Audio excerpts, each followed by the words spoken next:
The stars above the dust-choked world of Zelyria did not blink, though all hope beneath them had. The air was thick with ash and the cold bite of radiation from the dying sun. Jagged spires of ancient crystal forests reached upward like frozen. Screams. And there, in the ruins of an age-old temple that no longer hummed with the music of its ancestors, lay the last of the Skywound. A dragon, not of Earth's mythology, but born from star matter and silence curled, broken against the shattered floor, its wings torn and body blackened by wounds that festered not from weapons, but grief. Its skin, a shimmering patchwork of organic scale and metallic light, dulled with each breath it took. The great eyes, silver and bottomless, flickered dimly like dying stars. The alien beast, once larger than cities and powerful enough to seed life across galaxies, was dying. And no one had come. Not its own kind, who had vanished with their golden age, not the scavenger empires who feared its wrath, not the bounty hunters who'd heard its cries but called them lies. It was said this creature's heart was bound to. A source of energy no longer found in the known universe. Without it, it could not heal. Without it, it would die. But far away, on a distant blue world, a voice had heard the call. Not through language or technology, but in a dream so fierce and aching that it pulled tears from a human girl who had never known what lived beyond her skies. She awoke screaming, her body burning, her chest heaving as if she had been struck by lightning.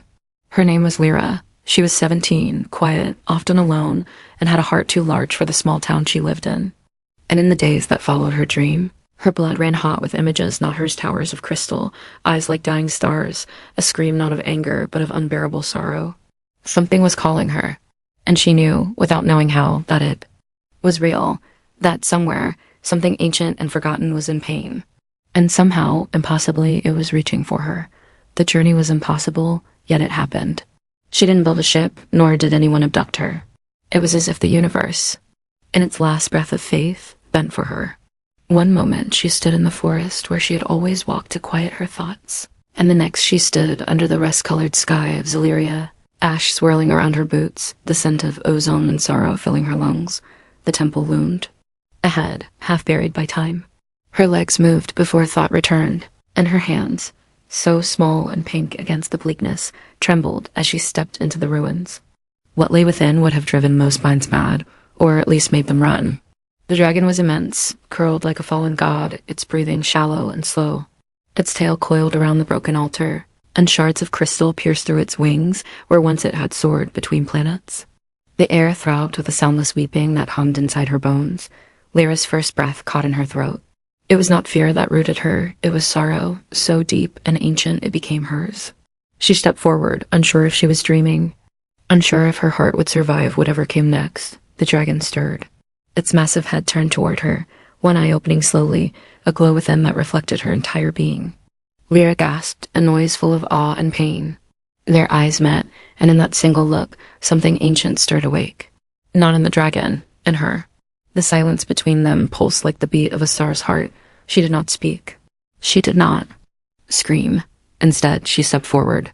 Her hand reached out, slow and unsure, toward the scaled, bleeding hide. The moment her skin touched the wound, a light sparked from the creature's side, and a whisper filled the air, not in words, but in memory. The cry of a child, the echo of a universe lost. The breath of hope. The dragon flinched but did not recoil.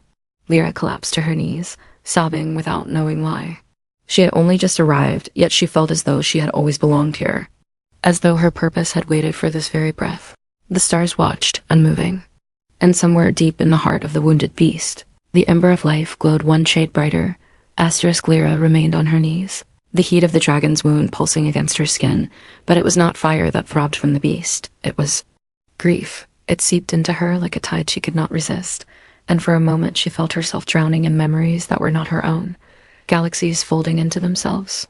Starships turning to ash and silence. Whole civilizations vanishing, not with war, but with a whisper. The dragon had lived long enough to see creation and loss spin in endless circles, and in those cycles it had loved, it had mourned, and now it suffered without hope. Lyra's breath came in shallow bursts as she pulled her hand away and looked at the glowing blue residue that now stained her fingertips. It was warm like tears. Her heart raced. This was no illusion. This was no dream. And whatever this creature was, it had called her. And she had answered, but why her? She had no science, no powers, no ancient prophecy to fulfill. She was just a girl with too many feelings and too few friends, someone who often cried for things. Others ignored like the crows with broken wings or the stories of people left behind in the news. But now, standing here, facing this impossible being, she wondered if that was the very reason she had been chosen. The dragon stirred again, the ground shaking beneath its weight. One wing twitched, cracking the crystal spires above and below. Grown deeper than thunder rolled from its throat. Lira flinched but didn't run. Instead, she stood, wobbling like a newborn foal, her legs cold from ash and wonder. "I don't know what you are," she whispered, her voice cracking with. "Oh, but I felt you. I dreamed you. I think you're dying." The dragon's eye blinked slowly, a vertical slit narrowing into a dim flicker, watching her not like a beast, but like something waiting, judging, hoping. "I don't know how I got here." She went on, wiping tears from her cheeks with the back of her sleeve. "But you pulled me, didn't you? Not with force, with pain." Her voice trembled as she took a step closer, and her gaze drifted over the massive wound along the creature's ribcage. It wasn't just torn skin, it was like a rupture in the very fabric of the being, as if the soul beneath had bled out into the world. She reached for it again, not because she thought she could fix it, but because something inside her refused to leave it untouched. The second time her fingers pressed to the wound, something changed. The wind stopped, the air thickened, and then the dragon spoke. Not in words, not even in sound, but in memory and sensation. 1,000 images rushed into her, a mother dragon's voice calling across the void, the first breath of a world as it bloomed, the death of a brother in a firestorm of betrayal, and then silent centuries of silence as stars blinked out. One by one, Lira stumbled back, breathless. "You're alone," she gasped. "You've been alone for so long." The dragon didn't move, but she felt the truth of her words ripple through the broken air like a sigh. It wasn't just dying from a wound. It was dying from being forgotten, from being the last of its kind, buried beneath the dust of time. Lira clenched her fists. No one should die alone. Her voice rose with a fire she didn't know she had. "I don't care if no one else came. I'm here. I'll stay. I'll help you." But the words sounded foolish even to her. What could she do? She didn't know this world. She didn't know this creature. She didn't even know how she had arrived. But her heart beat with something fierce, something loud and human. She wouldn't walk away, not when something this beautiful was begging, in silence, to be seen. She paced around the dragon, searching its body with her eyes, looking for clues, something, anything, a mark, a symbol, a sign, and there, under its wing, she saw it, a wound within the wound, a dark crystalline shard embedded deep in its flesh, pulsing with a sickly light. Poison, not just a physical thorn, but something crueler, something unnatural. It was killing the dragon from within. Lira hesitated. Her fingers trembled, but her eyes hardened. She stepped forward, pressing both hands against the shard. A surge of pain ripped through her, as if her nerves had caught fire. She screamed, but didn't pull away. The dragon growled, a sound of terror more than anger, but she stayed. Her hands burned, her vision blurred, and her knees buckled but she held on. She didn't know why. Only that something inside her screamed louder than the pain. "Hold on. Hold on. Hold on." And then the shard pulsed once, violently, and shuddered into dust. She fell backward, chest heaving, arms smoking. The dragon let out a sound low and strange, like a breath after drowning. Its eye opened wider, and in that moment, Lira felt something shift. A thread between them pulled tighter. She had hurt. She had touched the wound. And for the first time in centuries, the dragon was not dying alone.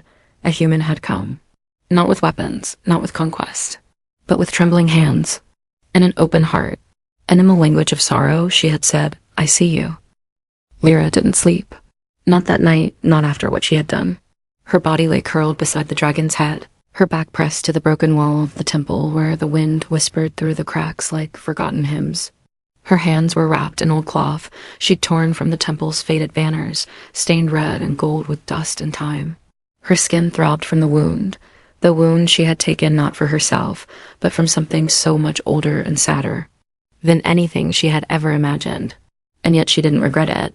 The pain anchored her. It told her she was real, this place was real, and that the connection she felt with the creature beside her was not some figment of loneliness or madness. The dragon, though still weak, no longer trembled in agony.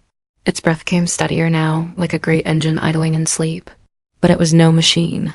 It was something living and conscious and unbearably old. And as Lira rested her head on her knees, she felt the strange warmth of its presence drifting toward her. Like the flicker of a candle in deep space. She didn't know when it started, but at some point, the dragon began sharing more than images. It shared feelings. She would close her eyes and feel things that didn't belong to her, sorrow that clung to her chest like ice. Then laughter that lifted her into some memory of wind and fire, as though she flew alongside 1,000 others. She saw glimpses of towering cities made of light, children with scaled wings leaping into glowing oceans, and the fierce pride of a father watching his kin hatch beneath starlight. And then the wars, the betrayal, the silence that came after. Lira wept silently. Through it all, because she could feel how deeply the dragon had once loved. How much it had lost. It was not a beast. It was not a monster. It was a guardian, a parent, a historian, a mourner. And now, she thought, maybe it was hers too. During the day, she explored the temple's ruins while the dragon slept, trying to understand more. She found mosaics half buried under ash images of beings, like the dragon flying through space with ribbons of energy streaming from their mouths, giving breath to newborn worlds. They were creators, protectors, and there, in the final mural, she saw something that made her blood go cold. The dragon curled alone in a graveyard of stars, surrounded by broken symbols. Its head was bowed, its wings torn. Above it, a dark shape hovered, a twisted thing with claws made of shadow and teeth. Of glass. It was the shard, the same kind she had pulled from its side. Someone had tried to erase them, not just the dragons. Their purpose, their memory. Someone had hunted them, and worse, made others forget they ever existed. Rage burned in her chest. But fear came too. If something so powerful could be hunted to extinction, what could a single human girl do? That night, she returned to the dragon and placed her forehead gently against its snout. The surface was warm and rough, like ancient stone, and yet alive. I saw them, she whispered. Your family, your kind, they were beautiful. I'm sorry they're gone. I'm sorry I can't bring them back. A long silence passed, and then a soft hum filled the air, like the first note of a song that had been silent for centuries. Her eyes widened. It wasn't just sound, it was a message. It said, "You remember them now? That is enough." And Lira understood. To be remembered was to live. Even if your body broke, even if your kind vanished, if one heart carried your memory, your love, your truth, you were not gone. The dragon shifted slightly, and a single silver tear slipped from its eye, hitting the stone with a sound like glass breaking gently. They stayed like that for hours, one girl and one dying god of stars, sharing silence that spoke louder than words. And slowly, Lira began to speak, not just to comfort the dragon, but because she needed to be heard too. I didn't think I mattered, she said one night as the sky blurred strange constellations. Everyone said I was too soft, too strange. I used to cry for strangers. I couldn't fix anything. I still can't. But maybe I was made for this. Maybe feeling everything isn't a weakness. The dragon rumbled low, like agreement. She felt it echo in her ribs, and for the first time in her life, she felt seen in return, not pitied, not judged. Seen dot, and then came the dream. It wasn't hers. She knew it the moment it began. She stood in a field of burning suns, and beside her stood a dragon taller than mountains, with wings that touched time itself. It looked down and whispered in a voice made of thunder and lullabies. The last breath of our kind lives in him. If he dies, the universe forgets. Lira gasped awake, drenched in sweat. She turned to the dragon beside her, its body glowing faintly now, as if renewed by her presence. But she knew something had changed. This wasn't just about healing. This was about remembering, protecting, resisting oblivion. She placed her hand on the creature's cheek. I won't let the universe forget you. The dragon blinked slowly. Another wave of emotion washed over her, not grief, not pain, but hope, small, fragile, but alive. In that moment, they were no longer girl and beast. They were soulbound. Two survivors of grief, fighting not to win, but to be remembered. Asterisk the day the sky cracked, Lira knew the peace they'd built was only ever borrowed time. She'd woken with the weight of the dream still pressing against her lungs, and though the temple remained silent, something in the air had changed. The ash no longer fell in lazy spirals. It whipped fast and sharp, like something fleeing. The sky, once a dull, perpetual rust, had darkened to the color of bruised flesh, and something moved behind the clouds, enormous and cold, like an eye without a face. The dragon hadn't stirred since her last whisper, but its breath had grown ragged again, as if old wounds remembered what had once broken them. Lira rose slowly, her limbs stiff, her skin cracked from the dry air and the burns she still carried. She pressed her hand to the dragon's chest, and for the first time felt resistance, not rejection, but a trembling fear buried deep beneath the scales. It was not afraid of death. It was afraid of being found. And then the song came. It started faint, like a distant chime through water, then grew louder, closer, until the entire sky trembled with a high metallic resonance that drilled into her.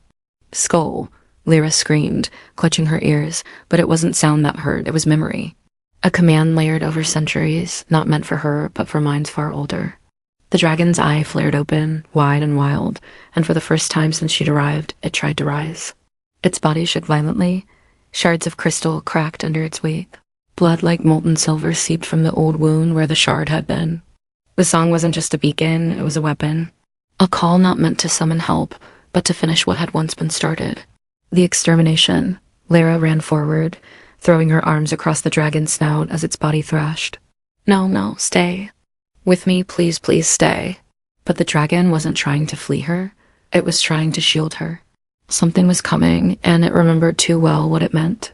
In that moment, their connection surged open wider than ever before, and Lira saw everything. The last war, the betrayal, the hunters who hadn't been monsters at all, but something more terrifying other dragons. Ones who had traded wonder for order, who saw emotion, creativity, and compassion as a flaw.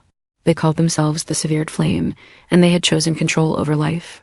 The Skywound, the kind Lira's dragon had belonged to, had refused to extinguish fledgling species that burned too brightly. And for that, they had been purged. The shard had not just been poison. It was a tracking device, a piece of corrupted memory designed to summon the Severed Flame once the last resistance had grown weak. Lira reeled from the truth, her heart pounding. "They're coming," she whispered, turning her gaze skyward where the dark eye in the clouds began to split open. The ship, if it could be called that, unfurled from behind the storm. It looked less like a vessel and more like a wound in the sky, a twisting, rotating construct made of gravity and time, pulsing with unreadable symbols and glowing with unnatural light. Beneath its belly, smaller crafts began to fall like tears, silent and precise. The dragon let out a low groan, one that sounded like apology and farewell in one. It tried to rise again, but collapsed. It was too weak. Whatever spark Lira had restored was not enough, not against this. She turned, fury boiling in her chest. "You can't fight them," she whispered. "But maybe I can." Her voice shook. She was a girl, just a girl.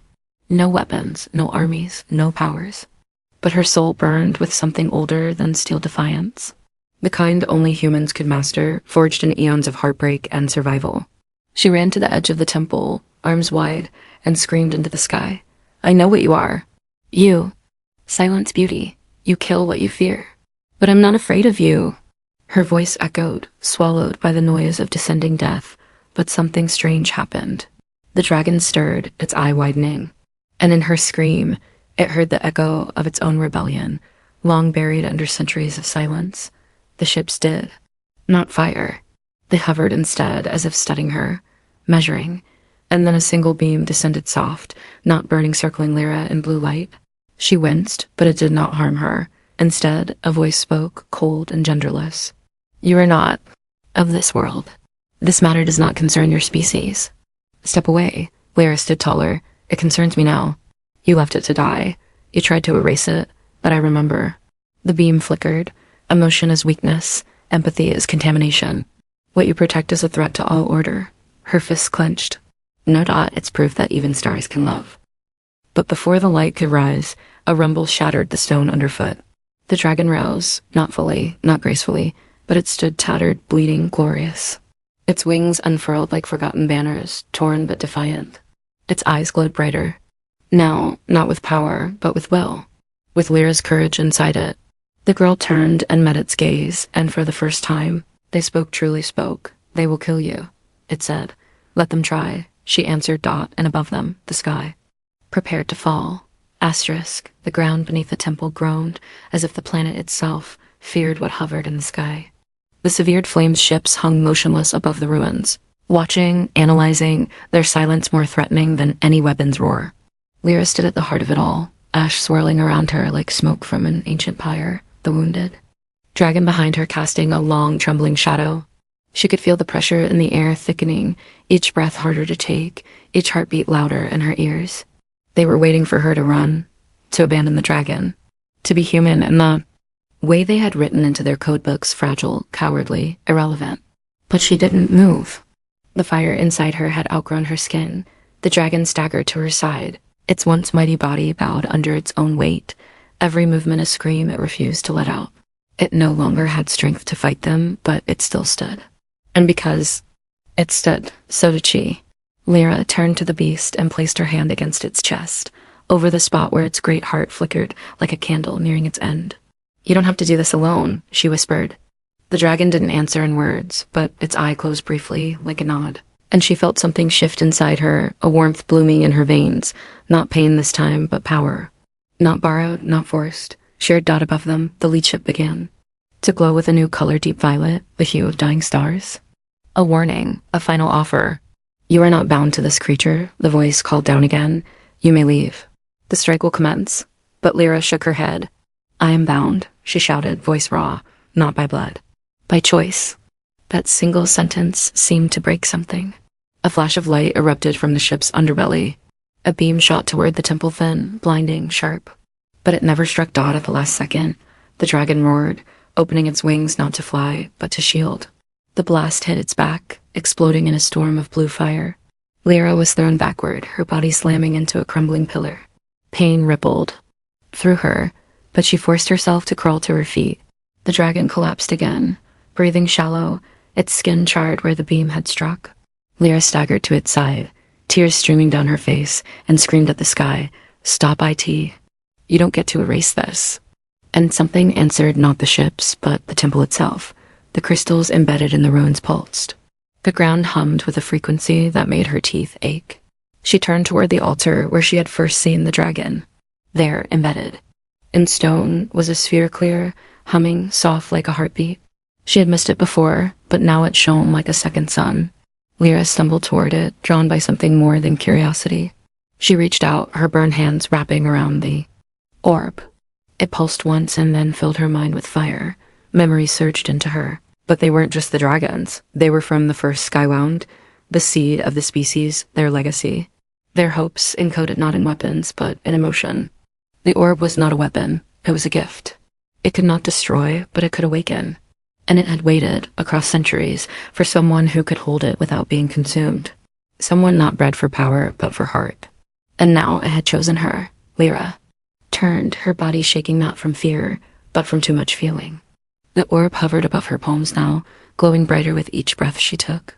The severed flame ships recoiled slightly, confused, scanning.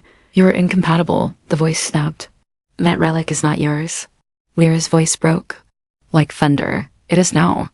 The orb flared, sending out a wave of light that tore through the clouds, illuminating the entire temple.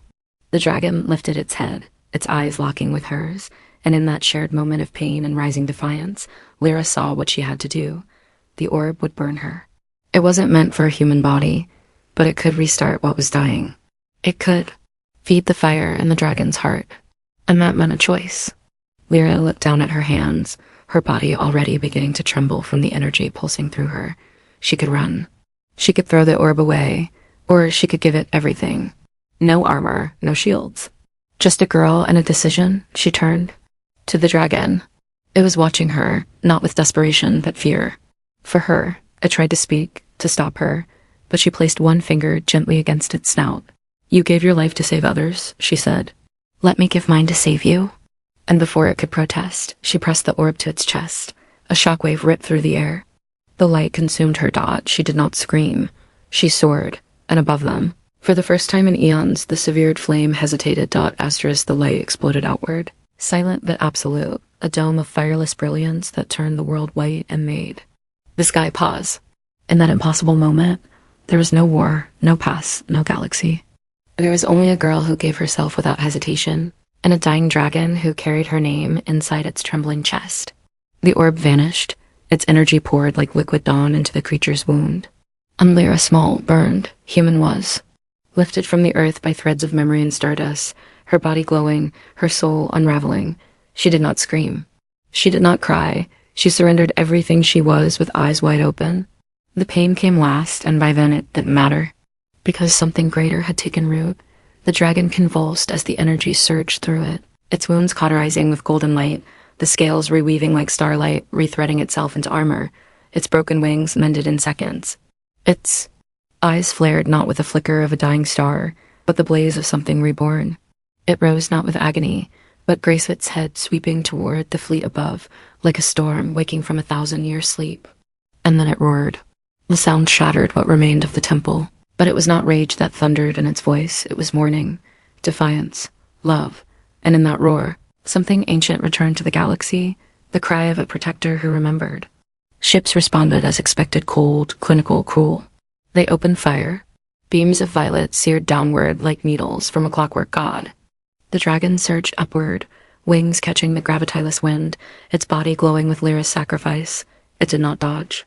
It did not hide. It met the attack head-on, and where once it would have fallen, it now burned through the beams like wind.